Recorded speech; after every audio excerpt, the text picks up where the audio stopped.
Louvado seja nosso Senhor Jesus Cristo, para sempre seja louvado. Então hoje, irmãos, vamos, nesse sexto domingo do tempo comum, refletir a palavra de Deus para nossas vidas, pedindo a Deus que possa nos ajudar a viver segundo essa palavra que está sempre perambulando em nossa vida. Nós estamos meditando, refletindo com frequência, é claro, pois a gente precisa dessa orientação de Deus para a nossa mente, para os nossos propósitos, para as nossas decisões. E nada melhor do que a palavra de Deus para nos dar um caminho, nos dar uma direção, nos dar um sentido para a nossa caminhada. Então, nesse sexto domingo, nós vamos refletir hoje esse evangelho em João 14, 23 ao 29. Então, sexto domingo, hoje é 25 de maio. Muito bem, vamos iniciar então a proclamação desse evangelho. Não deixe, claro, se gostar desse vídeo, de dar o seu like e compartilhar também com os seus amigos. Proclamação do Evangelho de nosso Senhor Jesus Cristo, segundo João. Glória a vós, Senhor. Naquele tempo, disse Jesus a seus discípulos: Se alguém me ama, guardará a minha palavra, e o meu Pai o amará, e nós iremos e faremos nele a nossa morada. Quem não me ama, não guarda a minha palavra, e a palavra que escutais não é minha, mas do Pai que me enviou. Isso é o que vos disse enquanto estava convosco, mas o defensor, o Espírito Santo, que o Pai enviará em meu nome, ele vos ensinará tudo e vos recordará tudo o que eu vos tenho dito. Deixo-vos a minha paz vos dou, mas não a dou como o mundo. Não se perturbe nem se intimide o vosso coração. Ouvistes que eu vos disse, vou, mas voltarei a vós. Se me amasseis, ficaríeis alegres porque vou para o Pai, pois o Pai é maior do que eu. Disse-vos isso agora, antes que aconteça, para que quando acontecer, vós acrediteis. Palavra da salvação, glória a vós, Senhor. Bem, irmãos, Jesus, ele nesse momento, conversa com seus discípulos em João 14, e vamos lembrar que nesse momento Jesus ele está fazendo uma espécie de despedida, porque Jesus Cristo ele está na iminência da sua morte. Então, antes de tudo, Jesus ele fala de um amor que vem fazer morada em nossas vidas. No versículo 23 ao versículo 24, é bom a gente perceber como que ele fala que o amor a ele seria a mesma coisa que guardar a sua palavra. Quem ama, guarda a sua palavra, porque Cristo ele é a palavra viva de Deus. Então, se eu estou conectado e quero estar conectado à pessoa dele, eu tenho que amar a sua palavra também. E amar, o amor a Cristo, o amar e o amor, não é uma pulsão meramente sentimental. Mas o amor, ele deve ser entendido mais numa forma dinâmica, numa forma ativa. E agindo dessa forma, é claro, a gente vai se tornando mais e mais morada de Deus.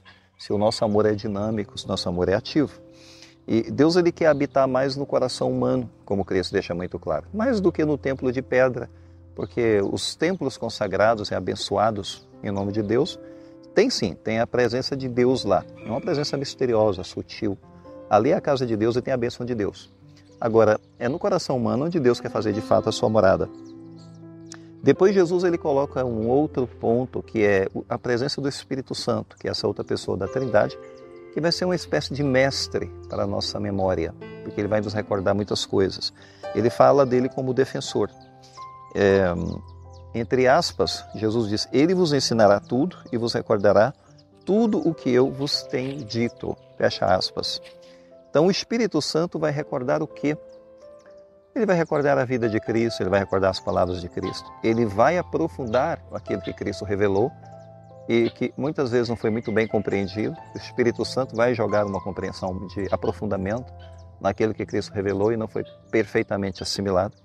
Então ele vai agir na nossa vida, ele vai iluminar as trevas. O Espírito Santo ele vai agir no sentido de nos ajudar a lidar com essas obscuridades em nossa vida. Ele também vai ajudar a dar força à nossa fé. Se a gente estiver amando Cristo de verdade, buscando, rezando, ele vai ajudar então a gente a crescer na fé. E mesmo quando as dúvidas surgirem em nosso caminho, o Espírito Santo ele vai estar agindo também para nos apoiar, nos ajudar. E ele vai ajudar a transformar a letra de Cristo, essa palavra que não é meramente uma letra, nesse sentido que eu quero dizer, mas ele vai ajudar a que essa letra se torne vida dentro de nossas vidas.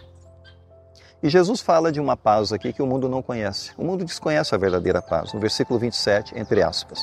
Deixo-vos a paz, minha paz vos dou, não a dou como o mundo. Aqui entre aspas. Porque a paz humana, ou a paz que o mundo busca, é uma paz baseada no controle. e até às vezes na supressão, né, de certas realidades, de certas liberdades. Eles vão suprimindo para que haja uma paz assim superficial, baseada numa segurança externa. Agora, a paz de Cristo, ela não é baseada em seguranças externas. É primeiro uma paz no interior, uma comunhão profunda com Deus, uma conexão com Deus. E essa paz, ela não se quebra. Mesmo dentro de grandes tempestades nesse mundo, essa paz, ela não vai se romper. Porque Deus habita em nós e Deus, ele governa todas as coisas, tanto dentro quanto fora. Isso mantém, né, essa sensação de alegria, de paz fluindo dentro da pessoa. Por mais que fora, né, as coisas estejam difíceis, complicadas, mas dentro a pessoa sente uma segurança e uma força. Então, não se perturbe o vosso coração. É claro, se a pessoa tem a paz, se ela busca essa conexão com Deus, ela não vai se perturbar tanto assim, nem precisa se perturbar. Ela sabe que tudo está na mão de Deus. E a paz, ela é um antídoto contra o medo, que claro, o medo pode surgir em diversas situações da nossa vida, pode até nos paralisar. E não é uma boa coisa que a gente fique paralisado pelo medo. Jesus fala depois, em seguida, né, que ele precisa voltar ao Pai, e ele está contente e muito alegre que ele vai voltar ao Pai, no versículo 28 ao versículo 29, porque a partida dele é motivo de alegria. Né? E motivo de alegria pelo seguinte motivo, porque o plano dele foi cumprido, chegou ao fim, foi concretizado, ele não falhou em cumprir esse plano. E isso vai abrir caminho para a vinda do Espírito Santo. O cumprimento do plano abre caminho para outra pessoa divina chegar. Portanto, ele está muito alegre com a sua partida, porque ele vai e o outro vem, o Espírito Santo, que é a terceira pessoa. Bem, Jesus, ele fala aqui também de uma profecia que vai alimentar a nossa fé, versículo 29. Disse-vos isto antes que aconteça, para que quando aconteça, vós acrediteis, entre aspas. Aqui Jesus está lançando as sementes da esperança, mostrando que ele tem poder sobre o futuro. O futuro está nas mãos de Deus, não é só o presente, mas o que vai acontecer também. Lembrando que a fé, ela não é uma coisa cega. A fé, ela é uma iluminação no presente, uma projeção para o futuro, onde Deus também tem o controle. E se fundamenta na vontade de Deus. Então a fé é algo que nos sustenta e que se fundamenta na busca da vontade de Deus. Deus está no controle. Então, a palavra de Deus hoje nos orienta sobre vários aspectos e sentidos para a nossa vida. Porque primeiro a gente percebe que tem um convite para a esperança, uma esperança dada aos discípulos e para nós que somos os discípulos hoje. Porque o amor a Cristo tem que ser uma coisa concreta e real, sim. E temos que ter uma conexão com Ele, e uma conexão baseada em obediência, em perceber a sua palavra, viver a sua palavra. E depois sim, a Trindade vem fazer morada em nós, se há essa obediência, esse amor real a Cristo, e claro, um chamado a confiar no Espírito Santo que conduz todas as coisas. Portanto, é uma palavra com muita esperança, né? Uma palavra que nos guia para a verdade. Vamos pedir a Deus a iluminação hoje para a nossa vida, para esse domingo, e pedindo a Ele que possa nos ajudar, nos iluminar, nos orientar em nossa caminhada. Vamos encerrar agora com a bênção final. Não deixe de dar o seu gostei para esse vídeo. O Senhor esteja convosco, Ele está no meio de nós. Abençoe-vos Deus Todo-Poderoso, o Pai, o Filho e o Espírito Santo. Amém. Então fiquemos em paz, o Senhor nos acompanhe. Graças a Deus.